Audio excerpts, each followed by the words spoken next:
Congratulations. Thank you. You're so back. I am. How does it feel to be back and parang back in the scene, acting again? Sarap si feeling. Sabi ko nga goosebumps plus nakakaiyak. Like watching everything and seeing everyone right now. Very important people. And to be part of this big, beautiful project. Sobrang such an honor. Kaya sabi mo you're a proud mom. I am. Ano ba, yung mga project mo ba ngayon, do you always consider you being a mom and of course you taking care of the child since you are a handsome Yes, a mom? part of me na talagang kinoconsider ko na ngayon din. Siyempre yung mga character na gagawin ko, ganyan, no? But actually tinanong ko yan with my mom and with my family and they, majority sabi nila, for us, hindi kailangan na isipin mo kasi bago ka naman nagkaroon ng uno, matagal mo nang ginagawa to eh. Madali mo may explain sa anak mo na kung ano man yung mapanood niya, anong ginawa mo, it's part of your work. And you as an actress. And sabi nila, sayang eh, kasi you have that gift of the you can act or like gift of an actress. So, sabi nila, ako, okay, sige. And kaya rin naman, tinanggap ko si Rebecca. Talking about your gift as an actress, kanina yung scene, yung Salamat. mata lang, di ba kanina? Everybody applauded. How does it feel na ganun yung feedback? Sarap sa feeling. Actually, because of that scene and you guys applauding, it's really, thank you for making me feel that I'm back. That I'm here and I exist. Giving you goosebumps. So thank you so much guys talaga. Love you. Very parang small scene, parang how can you call it? Short exposure, pero it made a mark. Diba? Thank you. Salamat po. And that's really my goal as an actress. And yun yung goal ko sa execution ko for Rebecca. Kailangan bawat labas niya sa eksena, kailangan magmamark siya sa tao. I understand that of course with those who are still ongoing. No? Yes po.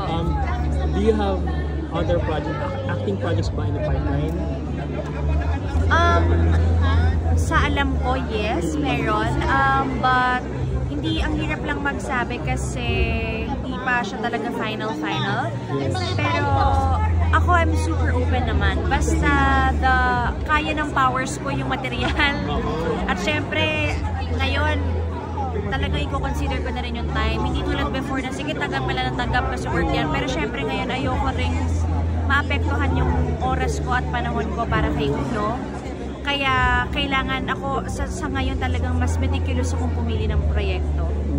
Of course, established ka na as an actress eh.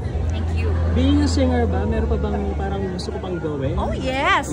This year I will definitely release my album after a long time. It's gonna be all original, written by me.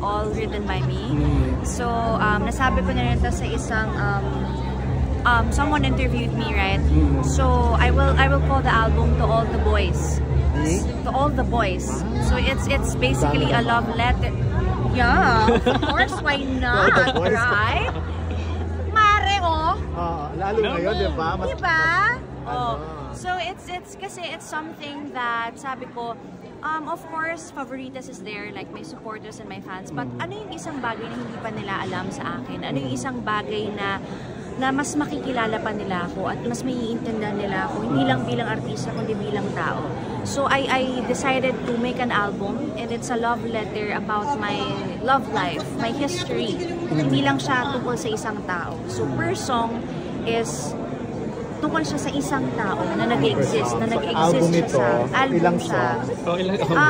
So far parang mga 7 to 8. So mga 8 din na 8 boys din ang mami-mention. Pero hindi naman lahat ay romantically. Kasi definitely my son is of course. Boy.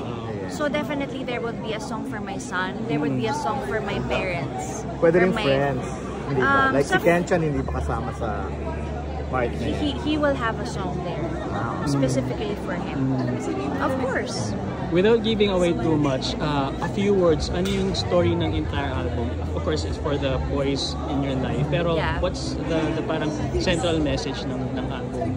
Central message? Siguro ako, I'm still thinking about it, but maybe for my last track, it's gonna be also, since I'm doing a love letter to all of them, I would love to do a love letter for myself, for my future self.